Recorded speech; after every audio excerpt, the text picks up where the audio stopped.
Vamos pegar Mateus. Eu quero que você compreenda que você é muito importante para Deus. E que o Evangelho de Jesus é tão simples. A doutrina de Cristo é simples. O que eu tenho que entender nessa noite? O que você tem que entender? Que nós estamos dentro de um odre velho. Um odre cheio de desejos, vontade. Um odre que é religioso. Um odre que tem uma porção de manias, tradições. E eu tenho que mantê-lo subjugado à verdade. Existe uma vida nova dentro de nós. Uma vida poderosa. Pensa, a vida de Deus está dentro de mim e de você. Então, essa cidade, Lins, está condenada a passar por um grande avivamento, porque nós estamos aqui. Nós somos tochas nas mãos do Senhor. E você vai incendiar lugares. E o avivamento não vai ser de lideranças.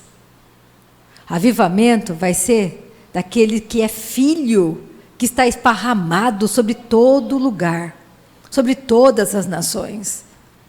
E você vai ver coisas que você nunca imaginou que pudesse ver.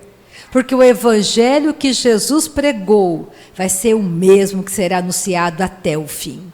E esse evangelho que vai ser anunciado, é Deus nos preparando para isso. É Deus nos preparando.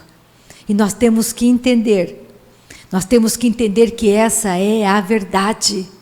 E é uma verdade imbatível. É uma verdade maravilhosa. Então vamos pegar aqui. Mateus 28, 18. Mateus 28, 18. Jesus falou, deu uma ordem para os discípulos. Por 3 anos ele ensinou. 3 anos ele esteve com os discípulos.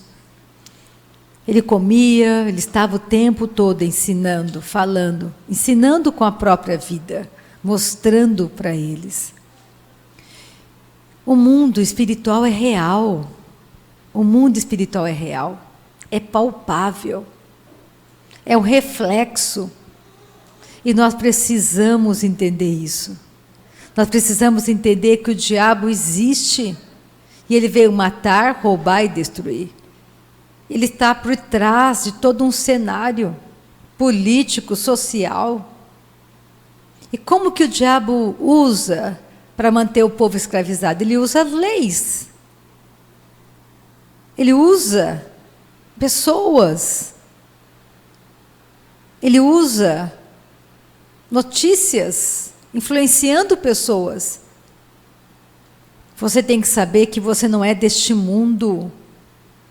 Você não foi chamado para isso. Você foi chamado para anunciar o evangelho, para salvar as pessoas de um mundo caótico, de um mundo que jaz em trevas. Comece a pensar. Não veja mais notícias da televisão naturalmente. Comece a entender o poder da mensagem da cruz. Oh, aleluia. Jesus falou. Jesus, aproximando-se, falou-lhes, dizendo: toda a autoridade me foi dada no céu e na terra. Só um pouco de autoridade? Não, toda a autoridade foi dada para Jesus. Ele é o centro. Jesus é o centro. Depois de Adão, depois de muitos anos nesse mundo. Jesus foi a pessoa que nasceu espiritualmente viva. Na hora que a luz se apagou no Jardim do Éden, ela só foi acesa no dia que Jesus nasceu naquela manjedoura. Aí novamente a luz se acendeu em um mundo de trevas. É por isso que nós somos, ele veio fazer com que nós fôssemos família de Deus. Quando ele ensinou o Pai Nosso, ele ensinou você e a mim a chamar Deus de Pai. O único lugar da Bíblia, nenhum profeta fez isso. A única pessoa que tinha autoridade para dizer: se você me seguir, você vai chamar Deus de Pai. O meu Pai será o seu Pai. Pensa, Deus é o seu Pai. E Ele quer transferir todo o entendimento para você. Mas onde está a limitação? Em nós mesmos. Nós que limitamos Deus com a nossa mente carnal, natural. Por isso que Paulo falou que nós temos que renovar nossa mente com a palavra de Deus. Você não é uma esposa normal. Você não é um filho normal. Você não é um marido normal. Você é sobrenatural. A vida de Deus está dentro de você. Então, comece a pensar como Deus pensa diante de dificuldades. Não fique ouvindo a sua carne, nem o que Satanás fala. Não existe nada que Deus não possa resolver para você nessa noite. Mas o que Ele quer? Seu coração. Ele quer um relacionamento.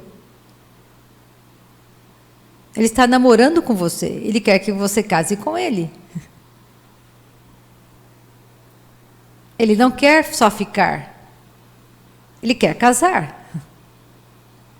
Ele não fica, ele casa. Você tem um marido, eu tenho um marido. E ele supre todas as minhas necessidades. E ele cuida de nós e cuida muito bem. Ele cuida de você. Mas você tem que aprender a confiar nele, a adorá-lo, a se relacionar com ele. E ele continua dizendo: ide, portanto, fazei discípulos de todas as nações. Não é só de Israel, de todas as nações. Batizando-os em nome do Pai, e do Filho, e do Espírito Santo. Ensinando-os a guardar todas as coisas que vos tenho ordenado. E eis que estou convosco todos os dias, até a consumação do século. E ele diz: e eis que estou convosco todos os dias. Ele está comigo e com você de vez em quando? Não, todos os dias. Todos os dias Ele está conosco, todos os dias, até o fim, até a consumação dos séculos. Porque o milênio vai chegar. Jesus vai reinar conosco nessa terra por 1000 anos. Tem muita história pela frente. Tem muitos acontecimentos extraordinários. A Bíblia diz que os céus serão abalados. Meteoros vão cair na terra. Dia virá noite, noite virá dia. O mar vai avançar sobre cidades. Por que isso? Porque Deus quer que o homem se arrependa. Que o homem reconheça que o sol não é Deus. Que a lua não é Deus. Que pedras não são deuses. Nem árvores, nem animais. Ele é o Senhor. Que Ele preparou tudo para você e para mim. Então não gaste a sua vida naquilo que não tem valor. Não faça isso. Busque o maior valor. Busque a vida de Deus cada vez mais real, crescendo, amadurecendo em você.